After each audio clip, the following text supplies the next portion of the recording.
الحمد لله حمدا كثيرا طيبا عطرا مباركا فيه. اللهم لك الحمد حتى ترضى، ولك الحمد إذا رضيت، ولك الحمد بعد الرضا، ملء السماوات والأرض وملء ما بينهما. ربي لك الحمد عدد ما خلقت وما ستخلق إلى يوم الدين. اللهم إنا نسألك في هذه الساعات المباركات صلاة على النبي لا تنقطع أبدا، صل وسلم عليه عدد ما خلقت وما ستخلق إلى يوم القيامة. اللهم بلغ صلاتنا وسلامنا وحبنا وتقديرنا لحبيبنا محمد صلى الله عليه وسلم. أما بعد، إخواني أخواتي، أسأل الله عز وجل أن يجعلنا من الذين يقولون فيفعلون، ومن الذين يقولون القول فيتبعون أحسنه. سنتوقف بإذن الله اليوم عند آيات مباركات من قصار السور من سورة البلد، وهذه السورة فيها توصيات ربانية فضلت أن نتوقف عندها، علها تشحذ هممنا وعلها تؤدبنا وتحثنا على ما أراد الله عز وجل أن نحيا عليه ونموت عليه. Je dis, mes chers frères et sœurs, qu'aujourd'hui on va s'arrêter sur quelques versets de Surat Al-Balad. Min Qisar al-Suwar, c'est une des petites sourates vers la fin de l'Mashaf, après Surat Al-Fajr, numéro 90, je pense, la sourate numéro 90. C'est une petite sourate de 20 versets.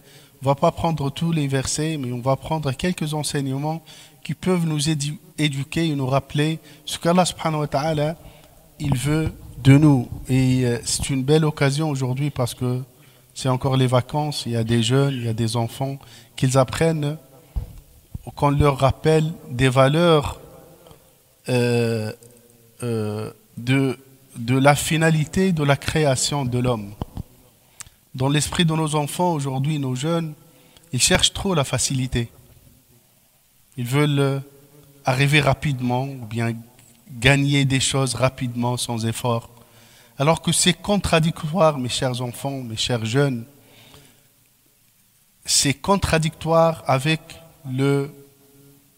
l'esprit de l'islam. Pourquoi? Parce que Rabbi Subhanahu, dans cette sourate, il parle de l'effort. Et on va s'arrêter sur 3 ou 4 efforts demandés. Et comment Rabbi Subhanahu a fait le lien entre l'effort et l'ascension. À chaque fois que tu fais plus d'efforts, Rabbi, il t'élève plus. Vous comprenez, mes chers enfants, mes chers jeunes, surtout, que l'effort, il est demandé, il est obligatoire. Ça fait partie de la finalité de ta création. Il faut oublier cet esprit-là qu'on peut arriver sans faire d'efforts, qu'on peut gagner et devenir riche facilement. L'islam, il n'est pas basé sur cette idée-là. Comment? Alors, Rabbi Subhanahu, dans cette sourate, il dit nous avons créé l'homme pour une vie de lutte. خلقنا الإنسان في كبد والكبد من المكابدة في العربية المكابدة والكبد هو التعب la fatigue, l'effort. Rabbi nous a créé dans la difficulté, dans l'effort, dans la lutte. Depuis ta création, même avant que tu sortes du ventre de ta maman, tu es dans une lutte. La première rencontre avec la vie, quand tu sors, la première, c'est une lutte. C'est un cri que tu pousses. Et on dit que ce cri-là, il est parce que tu prends l'air, quand tu prends l'oxygène, la première bouffée d'oxygène, tu cries. Et elle finit aussi par des efforts de séparation avec le défunt. Alors Rabbi, il nous a créé a créé l'homme pour une vie de lutte. La lutte au début de la vie, la lutte quand on est jeune, après quand on est adulte, pour vivre, pour subvenir, l'adversité, l'échange avec l'autre, on est toujours dans l'effort et dans la lutte. Il n'y a pas de repos. Et le bonheur de l'homme, c'est le repos du paradis. Ah, Rabbi, quand il parle du bonheur, il dit وَأَمَّا الَّذِينَ سُعِدُوا فَفِي الْجَنَّةِ خَالِدِينَ فِيهَا. Ceux qui sont dans le bonheur, ils sont où? Au paradis. Parce que ta finalité, Inch'Allah, qu'Allah nous accorde tous le paradis, c'est après l'effort que tu vas voir le paradis.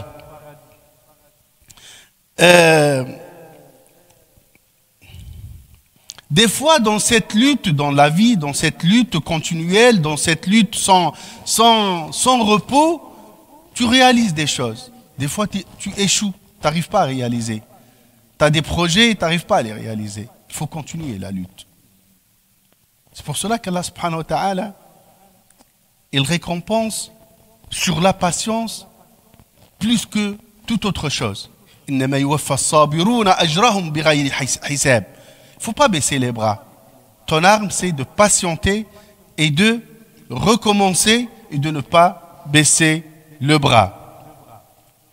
Mais ceux qui pensent que, ou bien ceux qui rêvent que la vie, elle est facile et que on peut goûter au bonheur de la foi et on peut s'élever vers les degrés les plus élevés du paradis sans les efforts, ce n'est qu'un rêve. Et ce rêve-là, confronté à la réalité, tu vas prendre un mur dans le visage. Il faut que tu te réveilles parce que la vie, elle n'est pas faite pour les paresseux. Déjà, Rabbi Subhanahu n'aime pas les paresseux. Jamais Rabbi, il n'a recommandé la paresse ou bien il a encouragé les paresseux. L'effort, il est demandé partout. Toi qui es en première année, en primaire, toi qui es au collège, au secondaire, toi qui es père, toi qui es mère, on demande l'effort à tout le monde. Et l'effort, ça fait partie de la foi. Tu ne peux pas élever ta foi si tu ne fais pas d'effort. Vous avez vu là le lien entre l'effort que tu fais pour vivre, pour subvenir à tes besoins de la vie quotidienne, et l'effort aussi demandé pour ta foi, pour élever ta foi, pour cheminer vers Allah subhanahu wa ta'ala. Tout ça, ça fait partie de l'kabad. Khalaqna al-insana fi kabad. L'effort, la lutte. Tu luttes quand tu veux te réveiller à Salat al-Fajr. Sah wa la la? Tu luttes quand tu veux jeûner. Cette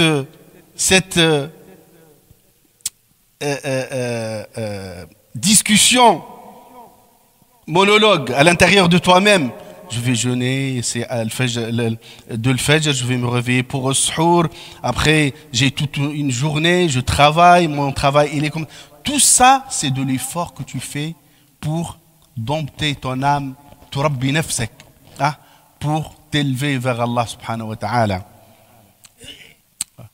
L'effort dans le travail, Omar ibn Khattab, un jour, il a constaté à la mosquée, écoutez bien cette belle histoire, il a constaté à la mosquée qu'il y a quelqu'un qui est toujours à la mosquée. Toutes les prières, il est là, les gens sortent pour travailler, et lui, il est là, il ne sort pas, il ne travaille pas. Il lui a dit, tu vis de quoi? Il lui a dit, j'ai un frère qui est bûcheron, il vend du bois, il ramasse le bois et il le vend. Il fait manger sa famille, il me donne à manger. Écoutez bien ce qu'il lui a dit. Ton frère, il est dans l'adoration plus que toi. Ça, c'est un autre message pour ceux qui pensent qu'on est créé seulement pour adorer et on est créé pour adorer, mais qui pensent que l'adoration se limite à ton tapis. Non. Tu travailles, tu es en adoration. L'amalu ibad. Il y a d'autres actions qu'on va en parler qui donnent la vraie dimension de l'adoration. Ceux qui pensent que l'adoration se limite à leur tapis, ce sont ceux qui n'ont rien compris à la dimension sociale de ton adoration, à la dimension culturelle de ton adoration, à la dimension universelle de ton adoration.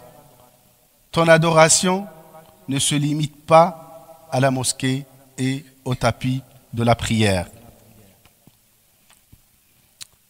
Être avec Dieu, c'est aussi être avec autrui. C'est pour cela que ta prière, elle ne se limite pas ici. Et ta prière, elle est toujours liée à l'autre.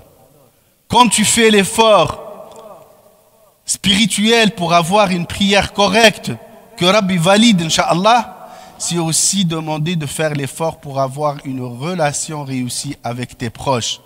Et revenez au texte du Coran, combien Rabbi, 2 fois, il a cité, il a parlé de ta relation avec autrui. Et c'est lié à la foi. Quand il parle des voisins, le jar, quand il parle de la fraternité entre nous, entre les musulmans et l'universalité de l'islam, et d'ailleurs il en parle ici. Alors, dans cette sourate, il cite 3 difficultés, au moins 3 difficultés. Al-Aqaba. Quand il parle de l'Aqaba, فَلَقْتَحَمَ الْعَقَبَةَ وَمَا أَدْرَاكَ مَا الْعَقَبَةَ فَكُّ رَقَبَةٍ أَوْ إِطْعَامٌ فِي يَوْمٍ ذِي مَسْغَبَةٍ يَتِيمًا ذَا مَقْرَبَةٍ أَوْ مِسْكِينًا ذَا مَتْرَبَةٍ. 3 si on lit le miskin et le faqir, et ou bien 4 si on les sépare, chaque effort à part. Alors, la première, Rabbi Subhanahu, quand il parle des difficultés ou bien de la lutte, ou bien de cette montée, c'est une montée à l'Aqaba, في العربية العقبة هو الصاعد من الطريق الطريق الصعب. C'est la difficulté, c'est la montée. Donc sur un chemin, sur une route, on l'appelle Al-Aqaba. Et Rabbi Subhanahu a lié cette aqaba, cette montée, cette difficulté sur le chemin, sur ton chemin, sur mon chemin, sur le chemin de la foi ou bien le chemin de la vie. Il a lié à 3 actes qui sont des actes sociaux. Qu'est-ce qu'elle est difficile cette montée? C'est quoi? C'est pas prier et reprier et rester dans un coin. Non, non. Fakku raqaba. Libérer quelqu'un. Bien sûr, tout de suite, mais qu'est-ce qu'on va libérer aujourd'hui? Il n'y a pas d'esclaves.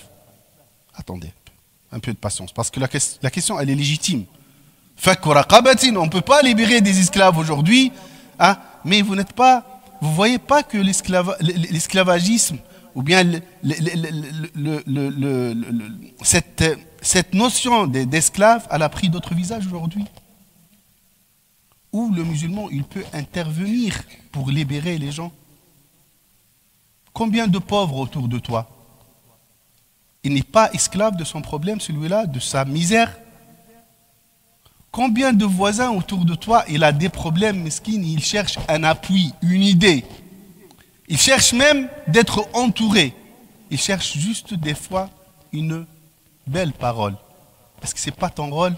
Est-ce que ce n'est pas mon rôle?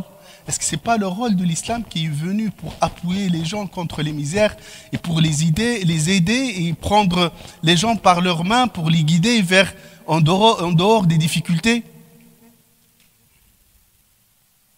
La mission de tous les prophètes, liuzakikum. At-tazkiyah, c'est une purification de tout type de difficultés. Le prophète sallam, c'était ça sa mission. Au point que le jour où il ne voit pas quelqu'un dans la mosquée, il se pose des questions. Pourquoi elle n'est pas là? Allez demander, allez chercher votre frère. Pourquoi elle s'est absentée? Pourquoi elle s'est absentée de la mosquée? Il est malade. La maladie, c'est une genre on est sous les jougs de quelque chose. Et c'est ça, libérer les gens. Les aider, être à leur service. La famine aujourd'hui, il n'y a pas de famine autour de nous. Il y en a dans tous les coins de la rue. Des gens qui sont nécessiteux et dans le besoin. Est-ce que ce n'est pas de ton rôle, de mon rôle, de notre rôle comme musulmans de libérer les gens de ces types de difficultés?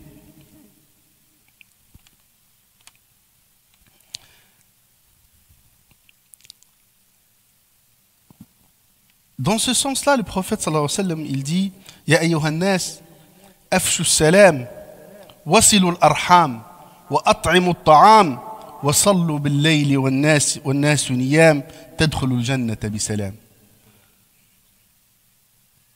Propager le salam et donner la nourriture et rendre visite à vos proches et prier la nuit quand les gens ils dorment, vous rentrerez en paradis, Inch'Allah. Le prophète sallallahu alayhi wa sallam, il ne dit rien sans qui n'est pas sous l'ordre d'Allah. Tout ce qu'il dit, c'est sous l'ordre d'Allah. C'est une révélation par Allah subhanahu wa ta'ala. Il aurait pu commencer par la prière dans son hadith. Non, il a commencé par les valeurs sociaux que les gens oublient souvent. On oublie notre voisin. On oublie nos proches. On oublie le silat al-raham. C'est pour cela que ça fait partie de ta foi, le fait et de ton adoration quand tu rends visite, quand tu donnes à manger, quand tu cherches les nouvelles, à savoir les nouvelles de ton voisin, que ça fait quelques jours que tu n'as pas vu, d'un frère. Hein?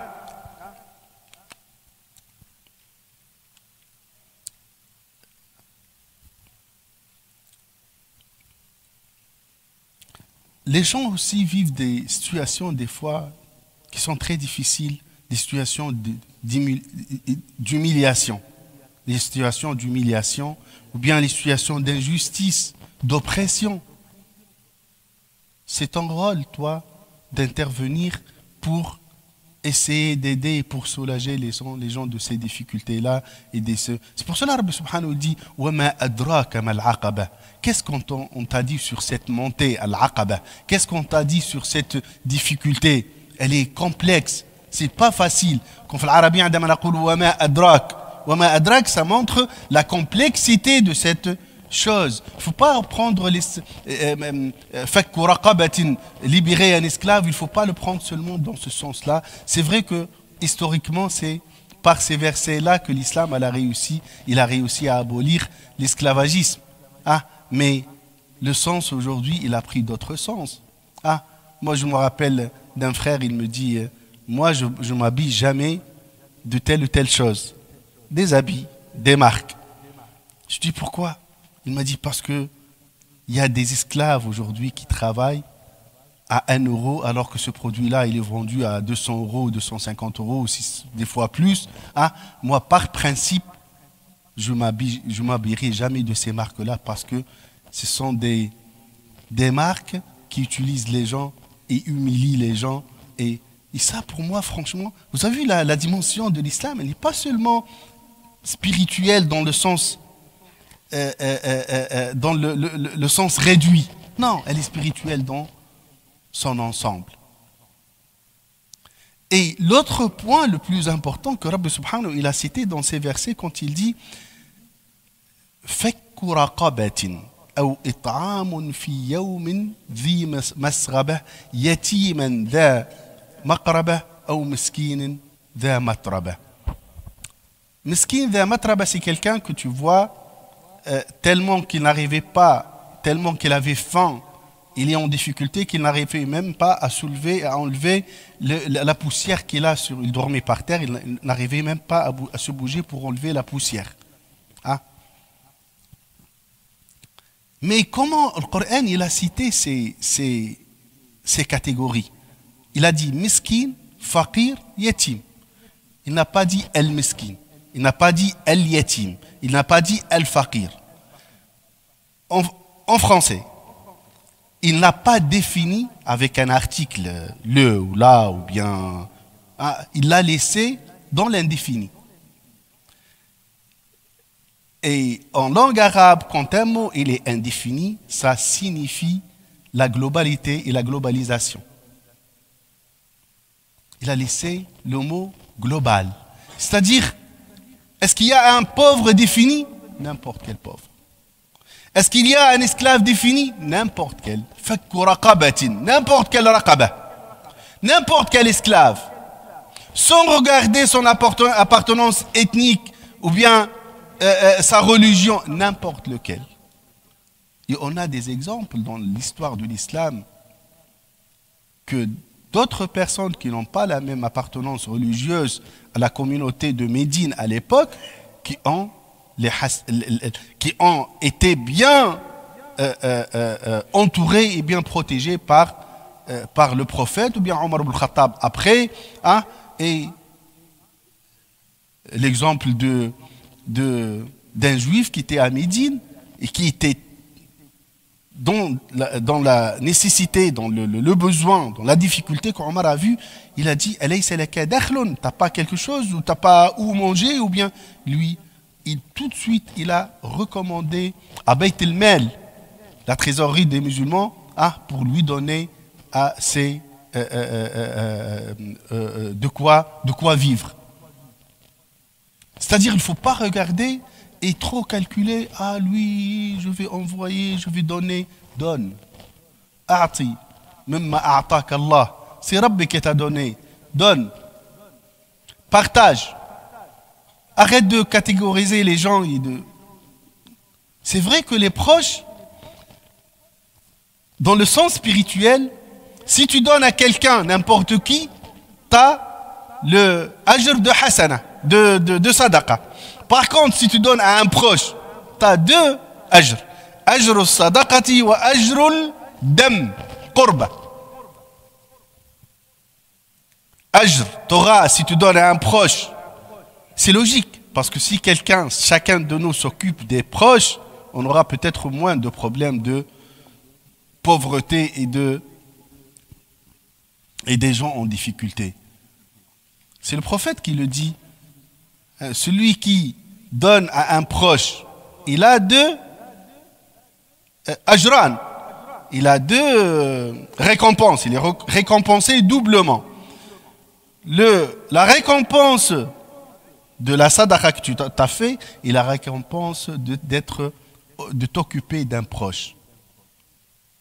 Et un proche, attention, c'est pas seulement regarder l'islam comment il est très précis, hein. C'est pas seulement un proche de sang. Non, un proche. Il l'a dit, Rabbi, dans le Coran. Le voisin aussi, c'est un proche. Parce qu'un proche de sang ou bien un proche de lieu. Si seulement on applique ça, même dans notre communauté, vous allez voir que les choses vont changer. Parce que malheureusement, on ne fait pas très attention. Des fois, un frère, on le voit, il s'absente 1 mois, 2 mois et personne ne se rend compte. Allahu a'lam, après on entend qu'il est malade. Meskin. La moindre des choses, il a besoin de notre doua. Si moi je ne le connais pas, peut-être toi tu le connais. Et c'est une des finalités de se voir pendant les prières, comme il a dit le frère Ad la semaine dernière. Une des finalités, c'est que on se voit et on se rend compte si quelqu'un il est absent, on cherche à savoir pourquoi il est absent. نسأل الله عز وجل أن يجعلنا من الذين يستمعون القول فيتبعون أحسنه. اللهم انظر إلينا نظرة رحيمة. اللهم يا رب انظر إلينا نظرة رحيمة وأصلح ذات بيننا. اللهم افتح قلوبنا إلى الخير. اللهم يسر لنا الفهم ويسر لنا المعرفة ويسر لنا العمل الصالح. ونصلي ونسلم على المصطفى والحمد لله رب العالمين.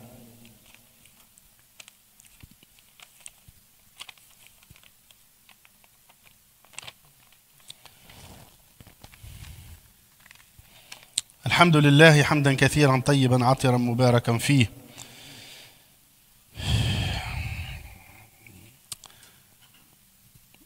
Avant de continuer, je viens de me rappeler de deux choses. La première, c'est dans la continuité des consignes ou bien du rappel que le frère Adl a fait la semaine dernière concernant notre attitude dans la mosquée. Et malheureusement, il y a un souci que je vois récurrent, c'est notre comportement avec le mashaf. pendant le Jumu'ah, je constate beaucoup de frères, quand ils tiennent le mashaf, ils le mettent sur le tapis. وهذا من آداب التعامل مع المصحف. لا نضع الكتاب. Il ne faut jamais mettre le mashaf par terre, même si à la mosquée. Et ça, même chez vous, mes frères. Le mashaf, il faut bien se comporter avec le mashaf. Adab ou tilawat al-Qur'an. C'est tout un chapitre dans les livres de al-fiqh. On ne jette pas le mashaf, on ne met rien sur le mashaf. Le mashaf, le livre du Coran, il est toujours au-dessus. On ne met pas de livre comme je vois chez certains frères chez eux. Le mashaf, ils le cherchent, il est sous un tas de cahiers, sous un tas de livres.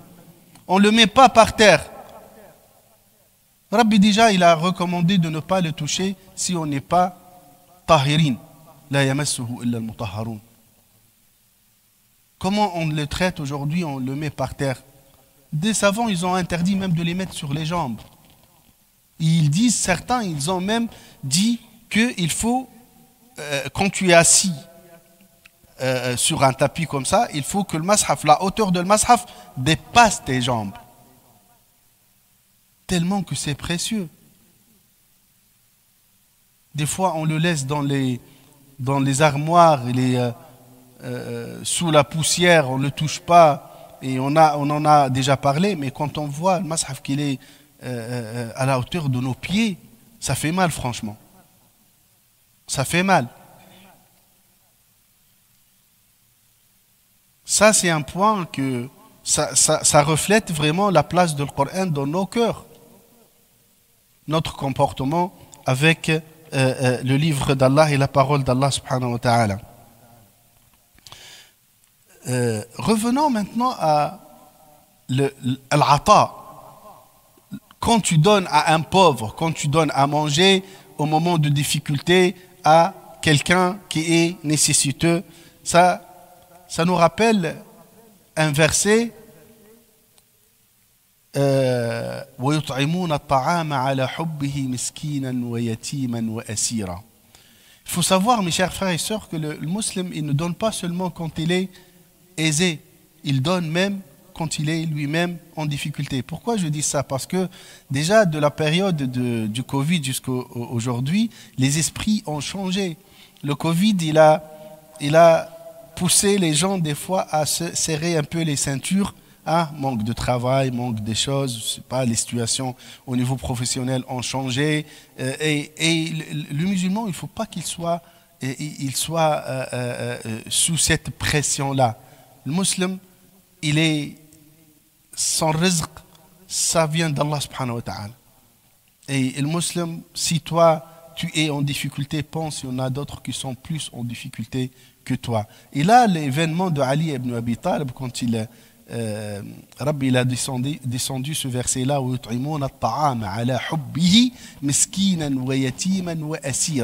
ça a été révélé sur le comportement de Ali ibn Abi Talib. Et on dit, il y a plusieurs versions, mais je préfère celle-là parce que pour moi, elle est conforme avec le verset quand il dit ala hubbihi. Ils donnent à manger malgré qu'ils sont dans le besoin. Ils sont dans le besoin et ils donnent à manger. Et la version que j'ai choisie, vous allez trouver d'autres versions qui ne citent pas ça, mais la version que j'ai trouvée, que je vois qu'elle est conforme, elle est relatée par plusieurs savants aussi, elle est conforme avec ala hubbihi, malgré leurs besoins. Que Ali ibn Abi Talib m'ont dit qu'un jour, il a travaillé dans des jardins, dans des forêts, dans des dattiers, à arroser les dattes. Et son salaire était un peu d'orge.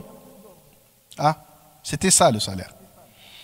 Il rentre, il donne ça à Fatima radiallahu anha, et on dit qu'il jeûnait. Il a travaillé la nuit, ils ont jeûné la journée. Il jeûnait, c'est ça le sens de ala hubbihi, c'est-à-dire quand tu jeûnes, tu as faim. Tu as envie de manger, tu as envie même de prendre l'assiette à toi. Au moment de le Maghrib, on toque à la porte. On ouvre, Ali ouvre, et c'est un miskin qui demande à manger. Il prend un tiers et il lui donne. Il ferme la porte, il s'assoit, il prend le deuxième tiers pour préparer une petite acide ou quelque chose comme ça pour manger avec l'orge. Et on toque à la porte, c'est un orphelin qui demande et il lui donne. Et il prend une troisième partie, hein, et il commence à faire à manger. Et un prisonnier de guerre à cette époque-là, qui vient, et on dit bien, les savants, ils précisent qu'il n'était pas musulman, hein, et Ali ibn Abi Talib, il lui donne la troisième partie. Rabbi du 7e ciel, il a révélé ce verset-là, d'où la valeur de donner quand tu es dans le besoin. On ne donne pas seulement quand on est aisé, ça va de soi. Mais l'exception de quelqu'un qui donne quand il est dans la difficulté. Et les livres de tafsir et de sira et de lata'af parlent des dizaines, des milliers peut-être d'histoires qui parlent des situations pareilles, comment Rabbi Subhanahu il te récompense. La récompense de Ali ibn Abi Talib, ils ont dormi sans manger cette nuit-là, hein? Mais ça récompense que cette histoire, cet événement est relaté depuis 15 siècles jusqu'à la fin de nos jours. Ah, et à la fin du monde entier, les gens vont réciter وَيُطْعِمُونَ الطَّعَامَ عَلَى حُبِّهِ مِسْكِينًا وَيَتِيمًا وَأَسِيرًا إِنَّمَا نُطْعِمُكُمْ لِوَجْهِ اللَّهِ لَا نُرِيدُ مِنْكُمْ جَزَاءً وَلَا شُكُورًا. Pourquoi tu fais ça, Ali? C'est pour le visage d'Allah. C'est fi sabilillah. Je ne cherche pas à être récompensé dans cette vie. Moi, je cherche le bonheur final. Le bonheur, c'est le paradis. Vous avez vu la lutte, l'effort? C'est quand tu es en difficulté et tu fais l'effort pour donner et pour te rapprocher ou bien pour aider. Voilà les quelques enseignements qu'on doit garder. On vit, Rabbi nous a créés pour une vie de lutte, pour combattre, pour résister, pour vivre dans l'adversité avec tes valeurs. Avec tes valeurs. Ne tombe jamais dans le piège, traite l'autre comme il te traite. Parce que si tu traites le menteur par le mensonge, le tricheur par la triche, le voleur, tu le voles, tu vas rassembler toutes les misères de toute l'humanité. Tu vas être voleur, menteur, tricheur, je ne sais pas, toutes les malédictions, tu vas les concentrer dans ton être, alors que le musulman, il doit se comporter comme Rabbi lui a demandé de se comporter, pas comme l'autre, il a voulu que tu te comportes. Ne tombe jamais dans ce piège-là. نسأل الله عز وجل أن يرحمنا برحمته الواسعة وأن ينظر إلينا نظرة رحيمة لا يسخط علينا بعدها أبدا. اللهم احفظنا بحفظك واكلأنا بكلاءتك. اللهم يا رب عافنا في أبداننا وأسماعنا وأبصارنا وقواتنا واجعلها الوارث منا. اللهم يا ربي تجاوز عنا خطايانا. اللهم يا رب اغسلنا من الذنوب والخطايا بالماء والثلج والبرد وباعد بيننا وبين ذنوبنا وخطايانا كما باعدت بين الأرض والسماء. اللهم يا حنان يا منان ارحم موتانا وجميع موتى المسلمين. اللهم يا رب ارحم موتانا وجميع موتى المسلمين. ارحم أمهاتنا ارحم آباءنا. اللهم يا رب إنا استودعناك أمهاتنا وآباءنا في القبور فاجعل قبورهم روضة من رياض الجنة ولا تجعلها حفرة من حفر النار برحمتك يا أرحم الراحمين. اللهم ارزقنا برهم بعد موتهم كما كنا بارين بهم في محياهم يا أرحم الراحمين يا رب العالمين. اللهم أصلح أبناءنا وبناتنا.